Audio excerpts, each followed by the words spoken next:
What's up guys, welcome to another video. So if you guys did see the last video, I hope you guys did enjoy seeing Stella ripping. Those ITBs are sounding insane. I absolutely love it. So right now Stella is ripping. The engine is super healthy. Honestly, we have been running through it, checking spark plugs, checking everything.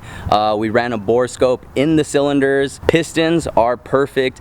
Everything is looking fine. I did change the oil again. Oil is super clean. Oil filter is super clean. So I am stoked. It looks like the engine is breaking in really well. But anyway, that brings us to this video and this weekend. So the progress has slowed down a lot recently with the build, with the CB7, and one of the main reasons for that is because summer is in full effect here in Arizona. So right now, as I'm talking to you, it is 115 degrees out here. I'm not making this up. It's 115 degrees out here. It is hot. I'm in the shade right now behind this building and I'm still sweating just standing here. So with it being so hot, I have been waiting till later in the day to even get started on working on the car. And then from there, even when I am working on the car, I get drained way faster. So I just don't stay out as long working on the car, which means not as much footage.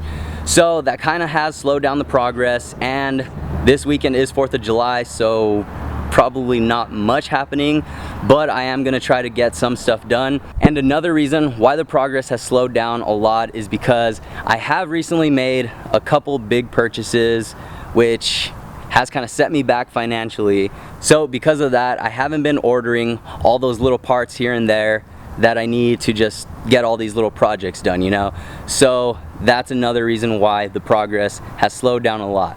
So at this point, I do have some downtime. There's not really much to do with the car, just a lot of little maintenance things here and there, which I'm gonna do. Another thing that I wanna do is actually just drive this thing around. I just wanna drive it all weekend and just kind of like stress test it. So what I'm doing is kind of trying to find issues, if that makes sense. So mainly I want to see if this half radiator is going to be good enough and is going to keep this car cool while it's 115 degrees outside, you know? So that's why I have it out, that's why I'm driving it around, and that's why I'm out while it's 115 degrees. Usually I'm inside in the AC around this time because it's not fun. Driving this car around without AC, it's not fun, but I am doing it just so I can come across issues, you know? And the main reason is because when I'm out on the track, I want to make sure that I can lap it, and lap it, you know? So I want to make sure that things are going to be reliable with this build. And then besides all of that, I am still waiting to actually take this thing to the dyno. So right now, the dyno is being pushed back, it is being delayed because of those things that I explained, but also because I do need to take care of an exhaust leak with these cheap eBay headers. So realistically, I think I am going to be getting another set of headers, which is one of those big purchases, wink wink. And then from there, another thing, I need to get my catch can connected. So I do need to get those bungs welded on the valve cover. That way I can connect the catch can. That way, when we're doing pulls, there's not oil spraying out of the valve cover, you know? So we do gotta take care of that. Another thing I do want an actual overflow tank for the radiator, but it's not a big deal. So those are just some quick things that I need to take care of before I could actually take her to the dyno. Progress will be a little slow for these next couple of weeks, but once all the stuff starts rolling in, we should be making some really good progress and we'll start having a lot of fun with this thing. So I hope you guys are excited for that. I know I'm excited. Other than that, I'm gonna keep driving it around, and once I get to my parents' house, we'll see what we get into today.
So if you guys take a closer look at the spark plugs, I mean, you can see that the engine is running pretty healthy actually.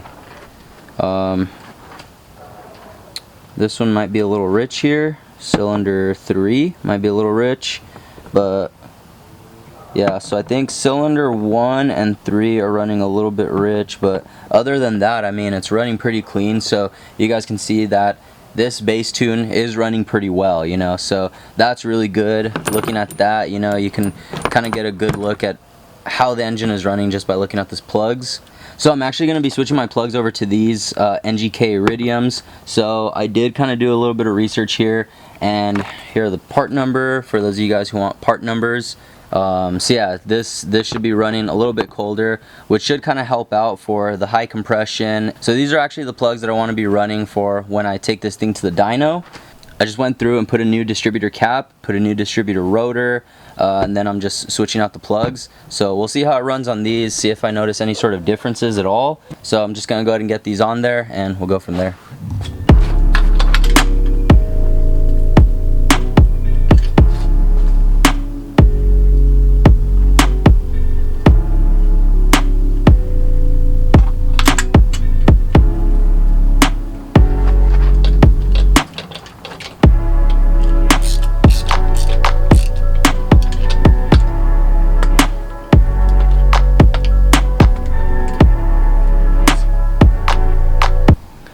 Alright guys, so I just got the spark plugs changed out to those NGKs. I got the distributor cap swapped out, so you can see all the old stuff right there on the ground, and new stuff is in.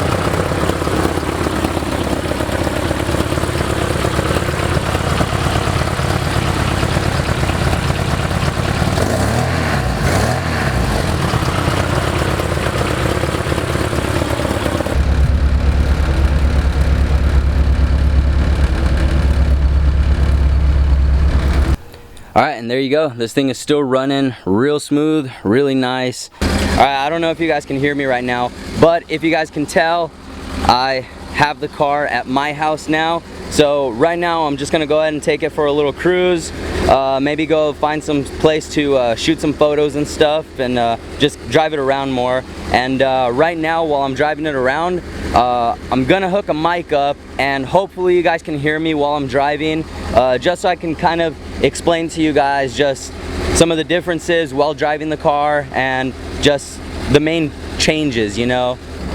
But yeah, I'll get back with you guys when I have an update here.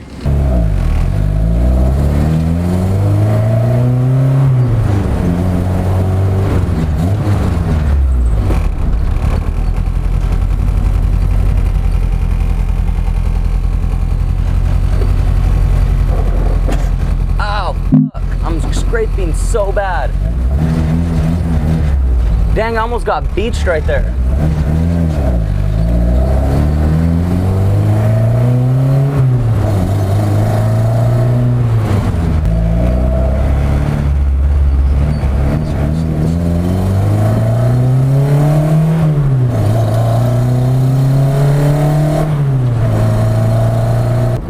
All right, so first and foremost, with the clutch actually doesn't feel really far from like the OEM clutch.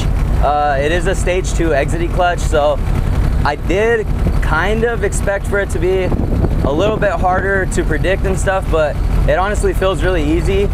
And then especially with switching over to a S2000 master cylinder, I thought that would make it a lot more difficult as well.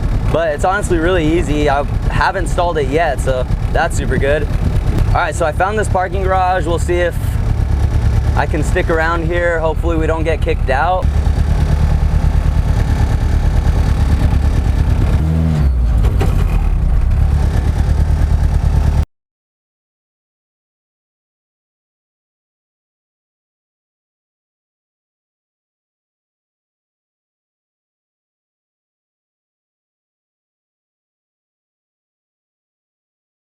Alright guys, I'm back on the road.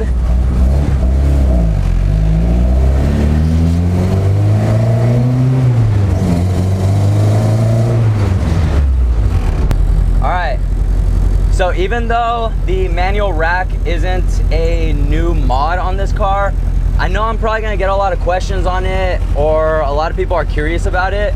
So I think I've been driving on this thing for about 2 years now, and I haven't had a problem yet. I have taken it apart one time to kind of check everything out, and I mean, from what I saw, the wear was really normal from what you would see in a rack. So I'm not really too concerned with how quickly it's wearing out or anything like that. I honestly think it is holding up just fine, as long as I like maintain the grease and just re-grease it, check it every now and then. And then I know I'm gonna get a lot of questions about how the manual rack feels. I absolutely love the manual rack. It is one of my favorite mods on this car, just because it's way easier to steer the car than if you were to have like looped lines. It does give you a lot of response, and literally like any movement you make on this steering wheel, it's making movement on the tires. So I really love that. And especially in a front wheel drive car where you're making corners and you're trying to find the right amount of throttle to get yourself around the corner, you can feel as soon as those tires are gonna lose traction and everything. So the manual rack gives you really good feedback as far as what those wheels are doing. All right guys, so I just pulled up to this little spot with Stella, just trying to get a couple photos in the sunset.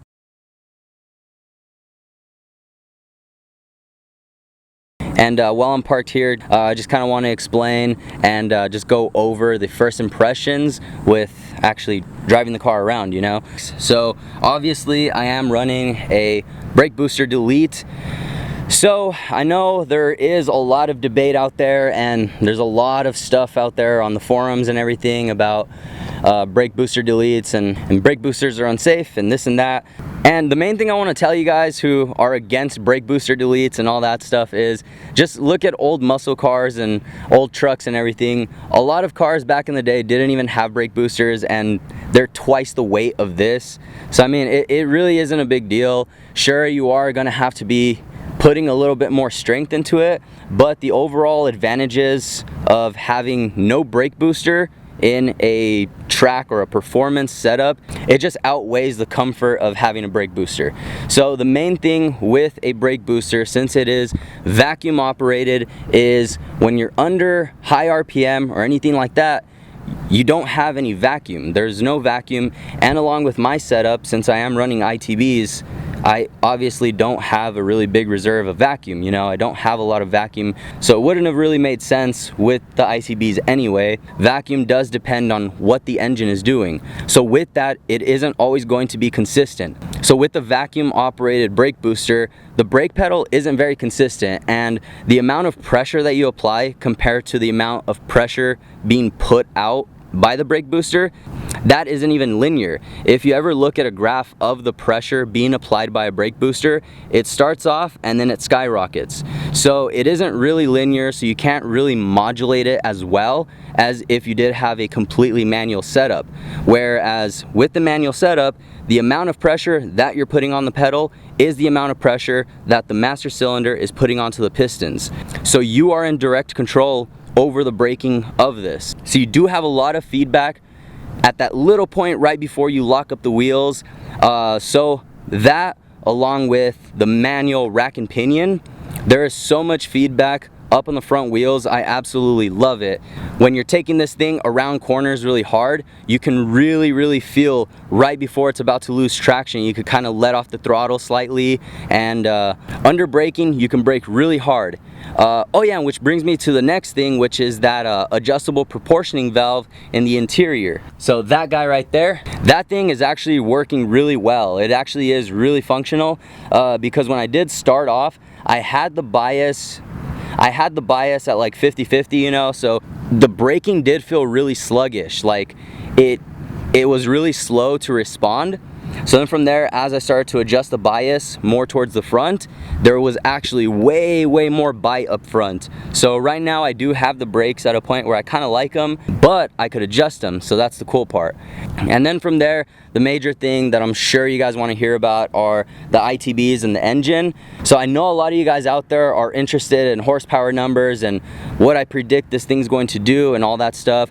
So really quick, I'm not interested in horsepower numbers or peak horsepower numbers. That's not really why I built this car.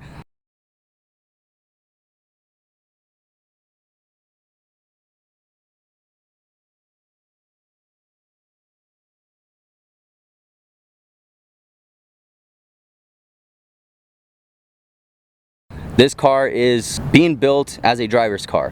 I want to get some seat time, I want to get some experience driving, I want to get some experience building an engine, seeing what I can get out of an engine that is otherwise always just overlooked and swapped out for an H series. And I just kind of wanted to prove to myself that I can do it and I can build a car that is going to be really fun, is going to be reliable. So right off the gate, I can already tell this engine is going to eat. So right now, just from my butt dyno, I really like the torque curve. Right now this thing just stays pulling from 2K all the way up to like 8K. So this thing just stays pulling throughout the entire RPM range, which is what I'm most excited for. And I'm really hoping that's what the ITBs help out with, because the F-Series engine or the F-Series is kind of known to like fall flat on its face after like 7K.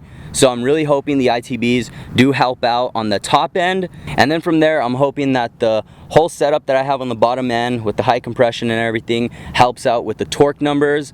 And along with that, a really short gear ratio on the transmission. So right off the gate, that is translating to really fun driving, you know. I can definitely tell there's an LSD on there, because right now above bumpy corners, it actually wants to like chirp the outside wheels, which is like really weird for me. I've never really had that before, so that is super cool. Alright, so I'm gonna go ahead and wrap the video up here. Not too much going on this weekend, I know, but it still was a lot of fun just getting to drive the car around. It is really reassuring driving it around and seeing that there are no issues. It's actually driving around really happy. The engine is really healthy. I'm super stoked. This is like the first engine I've actually built myself. So the fact that everything is turning out this well so far, I'm super stoked. You guys have no idea. So other than that, I hope you guys are enjoying the progress. It is going to be a little slow in the next couple of weeks, but like I said, it should pick back up. So make sure you guys hit that subscribe button. Keep an eye out, because there are going to be some exciting new things happening with the car. And along with that, we are going to be hitting the dyno really soon once I do get those couple of things fixed. So I'll see you in the next one. Later, guys.